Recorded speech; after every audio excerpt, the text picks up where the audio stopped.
Hello, welcome back to my studio. How are you? It feels like such a full week since we last spoke. I've had a birthday and the drawing workshop happened, and we also had a close call with the fire in the studio here. The baffle in the fire pit had become quite buckled, and also we thought it was time to clean the flue. We've had some lovely sunny days, so it was a good opportunity to do that. And as you'll see with the footage, when Ray looked at it, aka studio assistant, the flue had actually burnt out in a section. So we were very, very lucky we didn't have studio fire. So we set to work. Well, I was probably more moral support than anything, but Ray sorted it all out. As it always goes, it was meant to be a 5-minute job and it was a whole day job. So here's the footage.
So as I was cleaning the fire out, you might have noticed there was a bit of stick of charcoal,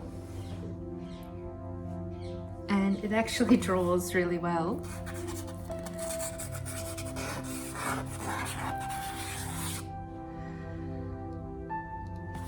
It's probably what would be known as a soft charcoal, and the other type of charcoal, which is literally gained from burning wood.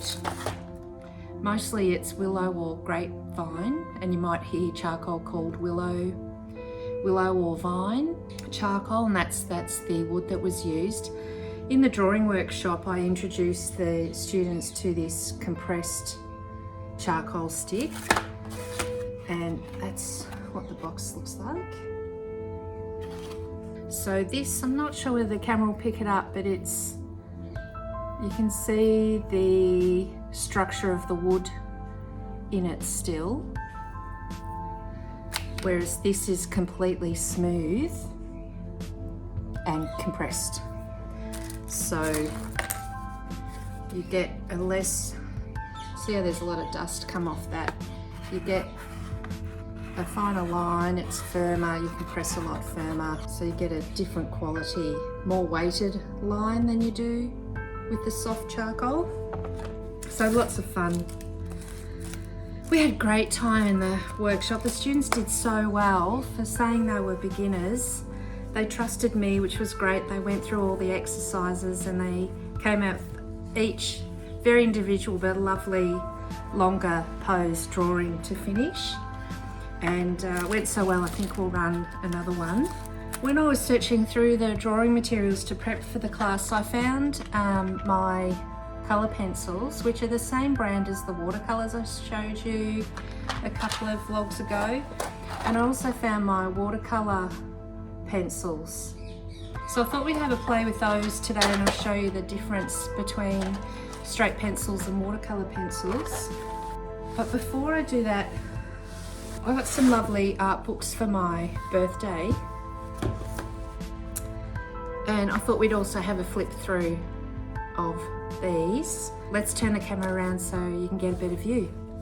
This first one is of Bonnard. He was a painter during the Impressionist period, but because Picasso had such a low opinion of him, good old Picasso, gee, he was an arrogant man. He really criticised Bonnard's work, and so he was quite ostracised from the Impressionist group. He's very much a colourist, and the way he lays down pattern next to each other, look at that sky. And he had a really interesting way of working where he would hang all the canvases up on the wall and just start painting. And he would let the painting decide what the composition was, and later on he'd cut the canvases down and frame them into what shape they had decided. So yeah, really fascinating. His wife was ill, so a lot of his work are of her bathing. I think she had arthritis, and so she took baths, long baths daily. So yes, a lot of his work is this. I hadn't actually heard of Bonnard at all through my art school training, and I came upon his work with a funny story actually.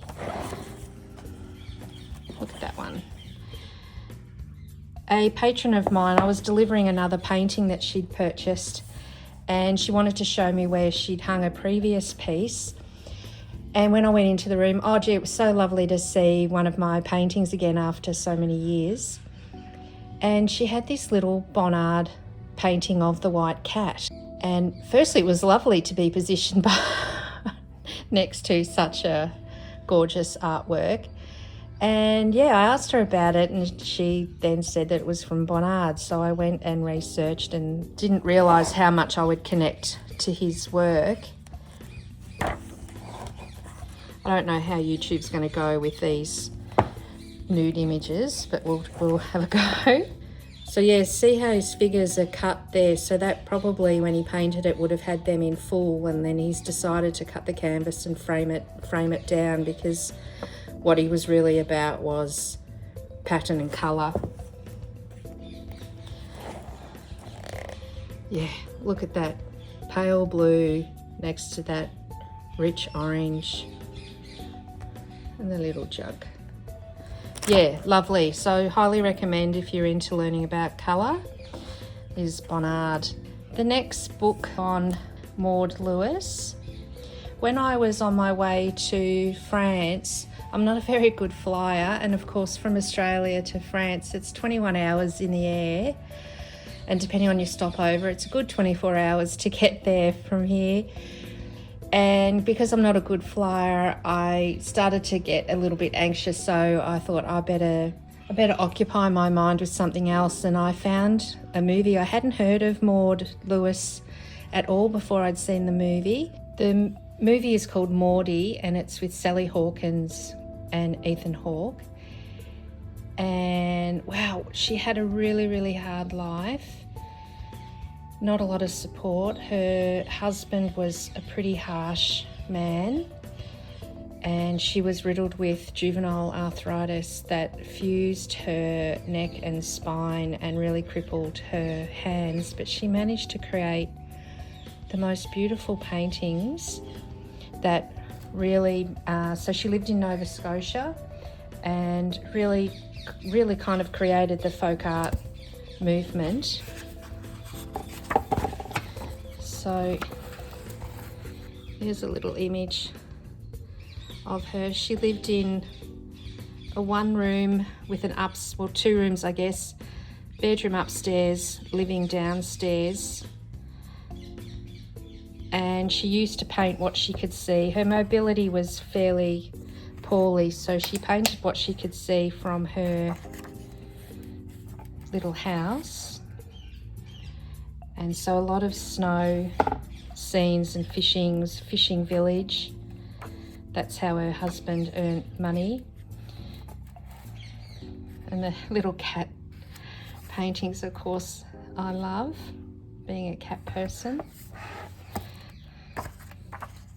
These ones remind me very much of Frida Kahlo's work, perhaps particularly that one, the type of flowers, that kind of, and the clothing Frida Kahlo wore.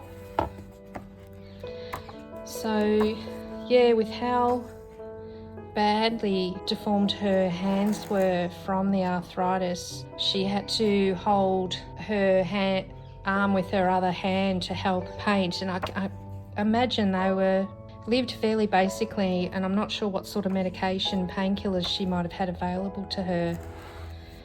So to have painted, and she wasn't buying art paints, they were paints that her husband got that were leftover paints from the shipyards, and she had them in her little sardine tins.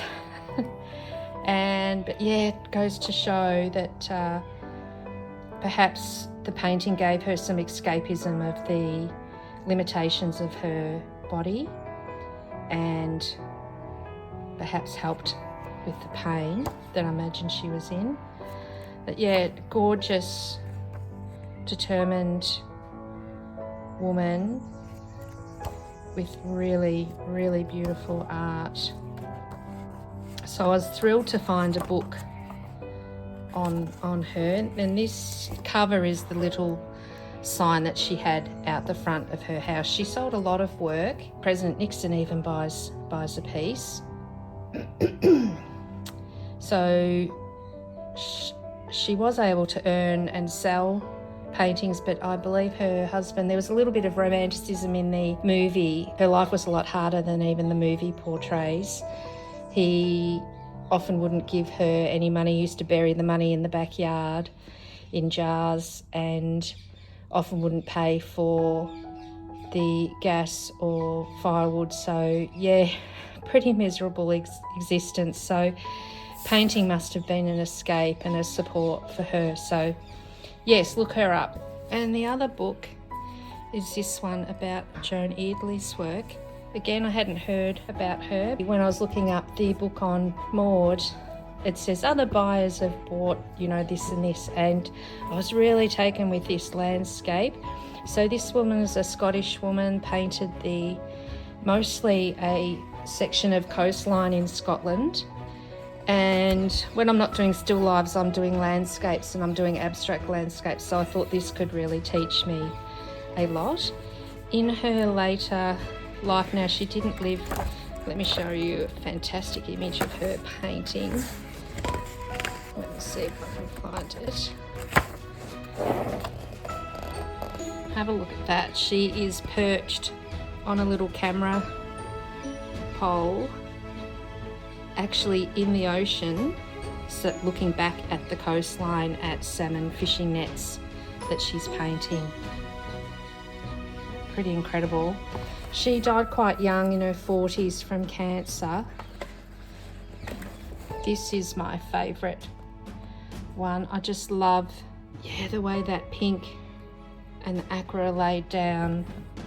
Really, really, amazing, amazing work. Later in her life, she painted children that would hang out at her studio. So the Glasgow children.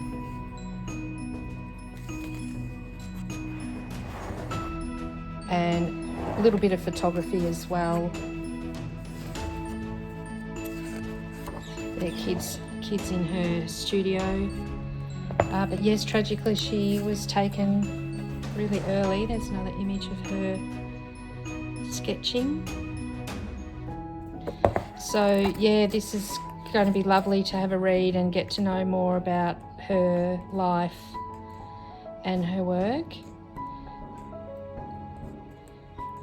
And yeah, mostly those landscapes. There's a self-portrait. Look how she's put that paint down. Yeah, lovely. So that's another highly recommend. Yeah, look at that landscape. Awesome.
So there's my quick little sketch after the front cover of Joan Eagley's book. What's great, obviously it's her image, it's only ever going to be a sketch. I can't claim that as my own painting, but what's really great about copying or being inspired by is the speed of her brushstrokes that she must have been using. And I imagine the Scottish countryside and the weather there can be pretty brutal, and I imagine she was working very quickly. There is an image in here, if I can find it quickly, of her holding down her work. Here we go. A summer's day in Scotland on the right compared to a blustery coastal where she's got rocks and things holding things down. She must have been absolutely being blustered about by the weather, which is what I hear is fantastic about Scotland. So yes, the speed in which she worked, I guess the colours, and they were down on the left-hand side of the screen. As you can see, I'm really red. It's only a tiny A3 sketch, but gee, that really got the blood going, getting those. They were actually very quick marks that she must have been making. So yeah, there's an idea about how I will use those books I bought. Also guessing the colours. I haven't quite got the colours totally accurate, but seeing what colour palette there may have been used as well really helps build your own practice. That's all I have for you today. I hope you have a lovely week, and I'll see you next week. Bye.